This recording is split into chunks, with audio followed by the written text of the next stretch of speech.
Nagpasalamat si Senadora Grace Poe na siya ang nanguna sa Pulse Asia Presidential Preference Survey.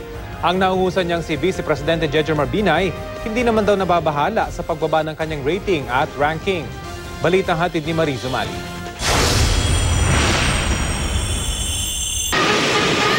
Kung ngayon gagawin ang eleksyon, sino ang iboboto mo mula sa listahan ng 10 politiko? Ito ang tinanong ng Pulse Asia sa 1,200 respondents sa pinakabagong survey. Ang resulta, number 1 si Senadora Grace Poe na nakakuha ng 30% preference rating nationwide. Naungusan na niya ang dating laging nangungunang si Vice President Jejomar Binay na nakakuha ng 22%. 16 percentage points ang iniangat ni Poe kumpara sa kaparehong survey noong Marso. Si Binay 7 percentage points ang ibinaba. Isinagawa ang survey noong May 30 hanggang June 5, panahong kinausap ni Pangulong Aquino si Poe tungkol sa eleksyon 2016. Laman din ang balita noon ang pagkwestiyon ng mga tagapagsalita ng oposisyon sa residency ni Poe na nauwi sa posibilidad umano na hindi siya natural-born Filipino dahil hindi matukoy ang biological parents niya.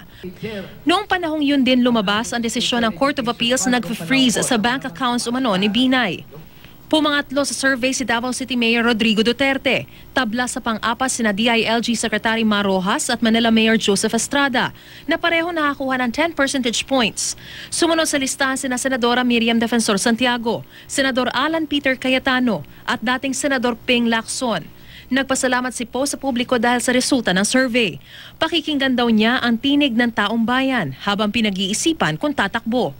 Naalala ko ang aking ama, hindi naman ako darating sa puntong ito kung hindi dahil sa kanyang alaala at pagmamahal ng ating mga kababayan sa kanya.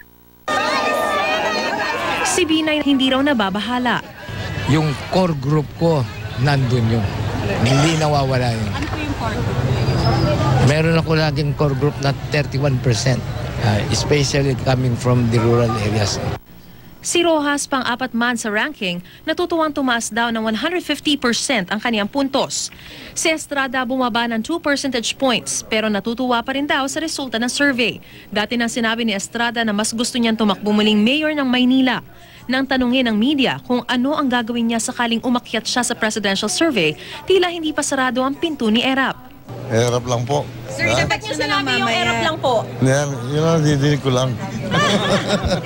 Wala pa namang pahayag ang iba pang personalidad sa resulta ng survey. Sa survey naman sa pagka-vice-presidente, si Poe pa rin ang nangunguna. Pangalawa si Senador Cheese Escudero na napabalitang posibleng maging running mate niya.